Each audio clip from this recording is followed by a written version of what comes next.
सरकार से हम मांग करना चाहते हैं कि सरकार इंसानियत दिखाए, किसानों से बात करे। सरदार जगजीत सिंह डलेवाल जी लगभग 20 दिनों से वो आमरण अनशन पे हैं और ये धरना शंभू बॉर्डर पे महीनों से चल रहा है और ये उन्हीं बातों को लेकर चल रहा था। वही सारी बातें जो लिखित रूप में सरकार के जॉइंट सचिव स्तर के व्यक्ति ने किसान आंदोलन को समाप्त कराते समय किसानों से प्रॉमिस की गई थी, उनको कहा गया था कि बातें होंगी। तो सरकार अपना वायदों को पूरा करे, किसानों से बातचीत करे, सबसे महत्वपूर्ण बात ये है। और दूसरा, सरकार हर वर्ग दिल्ली में जाकर धरने प्रदर्शन करता है अपनी मांगों को लेकर, तो ये कोई सरकार को क्यों तकलीफ हो जाती है जब किसान दिल्ली में जाकर अपनी बात को रखना चाहता है। तो ये देश की राजधानी तो सभी की है, क्यों रोका जाता है, ये हमारी समझ के परे की बात है। क्यों ऐसी तकलीफ है।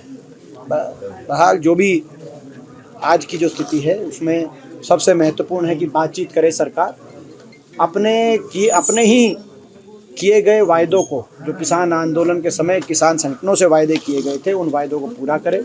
विशेष तौर से एमएसपी की लीगल गारंटी पे सरकार क्या कदम उठाती है और तुरंत ये जो गतिरोध है इसका समाधान निकाले। निश्चित तौर से जो उम्मीद थी हमारी, प्रदेश में कांग्रेस पार्टी की सरकार नहीं बनी, लेकिन सरकार ये ना भूले कि प्रदेश की जनता ने एक मजबूत विपक्ष के रूप में कांग्रेस को जिम्मेदारी सौंपी। एक बराबर का विपक्ष, एक टक्कर का विपक्ष। पिछले वर्ष 2 चुनाव हुए, लोकसभा चुनाव में जहां हमारे 5 सांसद आए और मत प्रतिशत भाजपा से 2% ज़्यादा लोगों ने हमारे पक्ष में मतदान किया, कांग्रेस के पक्ष में इसी प्रदेश के हमारे ही प्रदेशवासियों ने। विधानसभा चुनाव में मात्र आधा प्रतिशत मत भाजपा को ज़्यादा मिला। 39.9% भाजपा को मिला तो 39.4% मत कांग्रेस पार्टी को मिला। तो लगभग बराबर की संख्या में लोगों ने कांग्रेस के पक्ष में मतदान किया और 37 विधायकों के साथ प्रदेश के इतिहास में अब तक का सबसे मजबूत विपक्ष का विधायक दल कांग्रेस पार्टी को मिला। जो एक जिम्मेदारी लोगों ने जो दी है, उस जिम्मेदारी को सकारात्मकता से कांग्रेस पार्टी निभाएगी। हर वर्ग की हम आवाज़ बनेंगे, हर वर्ग की लड़ाई लड़ेंगे। हमारे मुद्दे यूं के यूं खड़े हैं।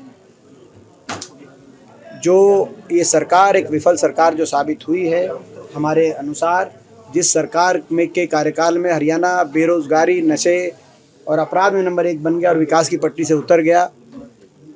हमारे मुद्दे यूं के यूं हैं और उन मुद्दों को लेकर और हर वर्ग की आवाज़ को लेकर हम विपक्ष की जागरूक भूमिका निभाएंगे। सरकार के नेता बोलते हैं सर आप लोगों के खिलाफ, शमशेर सिंह होगी, अजय यादव। सरकार के कुछ प्रतिनिधि, भाजपा सरकार के कुछ प्रतिनिधि और भाजपा के कुछ वरिष्ठ नेता, मैं उनके बयान देखता हूँ, वो इस तरीके से उनके बयान आ रहे हैं। मैं किसी का व्यक्तिगत नाम नहीं लेना चाहता, लेकिन उनके बयान इस तरह से आ रहे हैं कि जैसे मानो विपक्ष खत्म हो गया, कांग्रेस पार्टी खत्म हो गई। इसीलिए मैंने जो आपको आंकड़े रखे आपके सामने, वो ना भूलें कि बराबर का विपक्ष है। लगभग बराबर प्रतिशत में लोगों ने कांग्रेस के पक्ष में मतदान भी किया है। 11,500 वोट अगर उधर से इधर होती तो कांग्रेस की सरकार बनती। तो ऐसे में जिन लोगों ने विपक्ष को, कांग्रेस पार्टी को मत दिया है, उसको नकारा नहीं जा सकता। हम उनकी आवाज़ बनेंगे और सरकार भी इस बात को समझे। और भाजपा के जो वरिष्ठ नेता हैं जो इस तरह की बात बोलते हैं प्रजातंत्र में, इस तरह के अहंकार का कोई स्थान नहीं है।